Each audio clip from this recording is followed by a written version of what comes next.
దేశంలో ఆయనంత గొప్పోడు లేడట. ఈ TV5 సాంబశివరావు అని ఒకడు ఉన్నాడు, అంత పిచ్చోడు ఇంకొకడు ఉన్నాడు.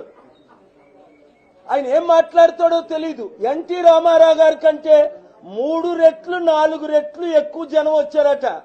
అరే సాంబశివరావు, నీకేమైనా పిచ్చి పట్టిందా?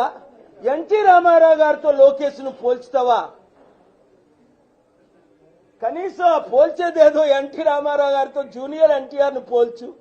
చక్కగా మాట్లాడతాడు, చక్కగా అందంగా కనబడతాడు, సత్యం మాట్లాడతాడు, అడుగు అడుగున చక్కని మాటలు చెప్పి వందలు వేలు లక్షల మంది ఫ్యాన్స్ ని సంపాదించుకున్నాడు. యూట్యూబ్ లో పెడతారు. నాది లోకేష్ దేమో తుమ్మితే దగ్గితే అబ్బా ఎన్టీఆర్ కంటే అందగాడట. బుర్రా బుద్ధి ఎవరికైనా ఉందా? అబద్ధాలు ఆడితే కొంచెం ఆడండి గాని ఎన్టీఆర్ తో లోకేష్ ను పోల్చడం ఏంటి?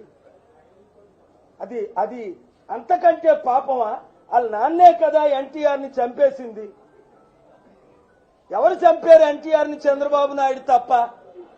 మానసికంగా చంపేశాడు, లేకపోతే ఇప్పటికీ బ్రతుకున్ను.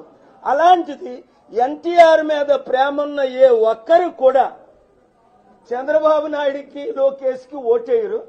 చంద్రబాబు నాయుడు గారి తక్షణమే జూనియర్ ఎన్టీఆర్ కి బాలకృష్ణకి తెలుగుదేశం పార్టీ రియల్ వారసులైన చంద్రబాబు నాయుడు అప్పజెప్పాలి.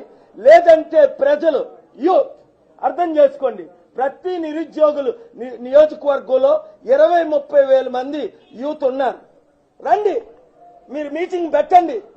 7569441275 కి కాల్ చేయండి, గ్రూపులు పెట్టండి. నేను వస్తాను, వచ్చి జాయిన్ అవుతాను, మీ మీటింగ్ లో ఉంటాను. Thank you.